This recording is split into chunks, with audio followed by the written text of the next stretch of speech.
Mukulu mungi. Sebane atali nsabayo interview. Ogamba otya ssebo? Wende ssebo. Gwe bali kujja. Nsabayo interview. Bannaye. Munjini soko babonga kabakulaba mwa. Yajino bantu bange. Ize bambise ande atale. Enaku zino oli kuki? Ndi ku Uganda goli kuki? Yo waffe soko tuwe bitambula bitya business twasinga okulaba. Business oli mu nkoko, enkoko zituuseewa ssebo. Mulungi wada mu enkoko zituuseewa. Kitambula kitya? Enkoko. Nzironda mwagala mbaweyoko. Kyali wamwe yanone enkoko yange n'agitwala n'agirya. Ani munamawulire munaffe? N'atayita wadde ku nkoko nkulu. Mulungi ni asikati soko tubulye. Embeera ya COVID eno bakwesa nnyo amawulire.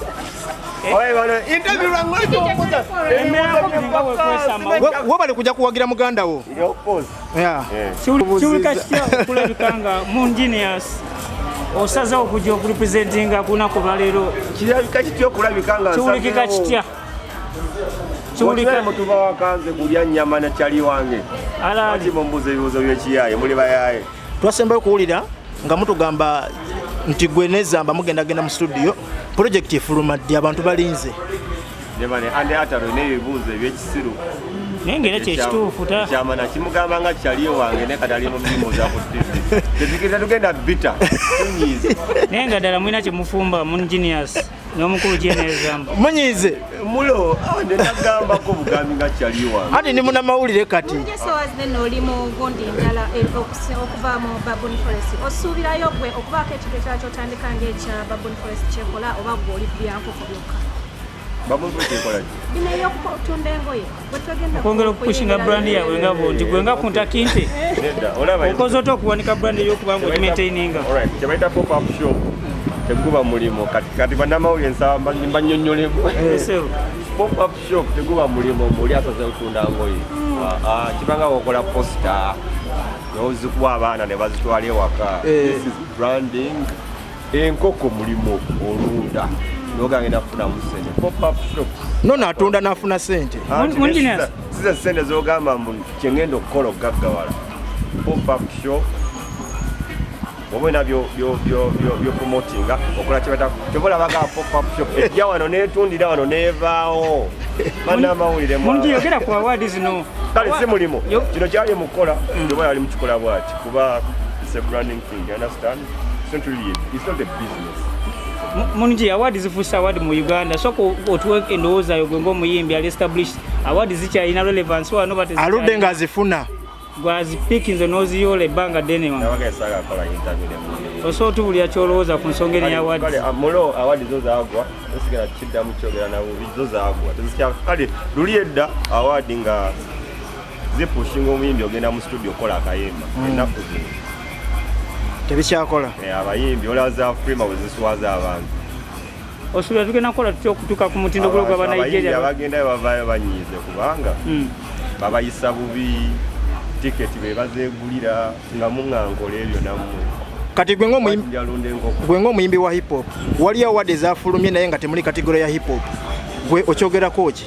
Ababikola dda twanyiiga dda netukivaako Pama awards ezasooka aba hip hop baziwagungi obsession kyogamba kategori ya tereri organized kwabo abantu abawardinga abantu kategori ya hip hop nedda bali bwe bato just kale it's a business katolanga mwe mwade mogera pop-up shop is not a business naye kati bawadi abakola awadi zo zafuka business yanoonya abantu kikye bagenda okwagala okulaba kyobolaba abantu ababeera ku committee baba tebamanyi nakigenda mu maaso yateeka ku category naye nga awadi zaali badde zigenda ne committee abantu ne bagenda ku ground ne bagamba okay kati mu category eno nyo ati mulimu ani ebyaddala hip hop mulimu ani naye engeri gye twagala okukola amajja mumuteekayo butesi muteekayo category andi atali commander category abedda babaweerangako sente kuzina awadi ze mwafunanga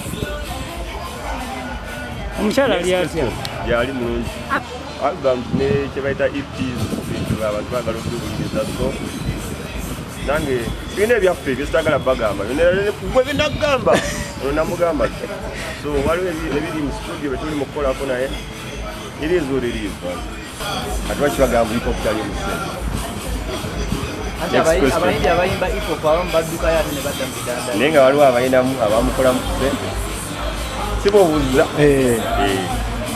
Next question. Osobola endongo ekyalina relevance wano Mu Uganda ese endongo ya kubanga tulaba abayimbi abasinga bategeka ebivulu bagenda Bulaaya bafuluma mu bufulumi bw'osuubira waneeno wakyaliwo akasente. No, times are hard. Economy omusajja yajja ku TV n'agenda kugulawo economy ne just kale entertainment nalaba mubeera nnyo ku music muno kale bwe kiri music ye yakola amawulire economy yonna eri bubi andi oli munnamawulire naye tolinga tulaba wana abayimbi abasinga bagenda Tanzania bw'omanyi bannamawulire abavudde mu bintu byammwe ne bagenda okulunda enkoko omanyi abasomesa bameka abagenda mu byennyanja. Do I make sense? So music singa music yekka economy yonna eri bubi sawa ab'emitima eminafu bajja kivaamu naye abanaamalako ne bakisigala muze bwe ndowooza industry ategenda kuddawo butotebula kati abaana bali mu kujja mu lockdown ate bagezimu kati bali ene bakola ssente ku intaneti okitegeera so buli buzibu obubeerawo some people gwe nga tetukulabye ng'otimbiddwako ku bivulu ebigenda ebihappeninga ssaawa zino abayimbi bafuluma mu Sudan, Congo, wa Dubai tugambe ndi endongo wagisiibulya ddala naye watya wadda mu bulimi na bulunzi olaba mwana jo nawadde nina end of year party gye nabaddeko even the day before Kulokusatu Friday ne Kulokusatu ekinina bwendi life yange mwa bannoonya munsi bakoze kamera nsaagala kamera saagala baga byenkola mwagala nnyo mbagambe nabadde wano n'ennyimba munensi bwendi paka wonojja n'obeera mu bulamu bwange otegera gende mukukola ekyo ensonga ebeetegeeza tolina management mu engineers muliro ono kapere omanyi musajja gwabeeta J. Cole omuyimbi w'ebweru omanyi Kendrick Lamar rapostizemeka mulimu just abayimbi abatali bwe batyo bwe mwamanyira buli muyimbi alina okubeera nga social media agamba leero ngenda kufa leero ngenda munensi bwe kiri some people are just private and I'm telling you this honestly some people brand themselves that way kati n'obulamu bwange oba nayimbyewa oba ndagawa sijja kugamba nali ku mwalo oli ne mbonaabona naye singa nabagamba mwali nsekeredde kidyeri kyakuleka okitegeera kale tweyagamba okitegeera no it's not really ebyamwe bikoma ku social media waba takitaddeeyo teyakikoze si bwe kiri munnange okitegeera so some other people are just private so n'ebibulu byenkola sigenda bigamba kale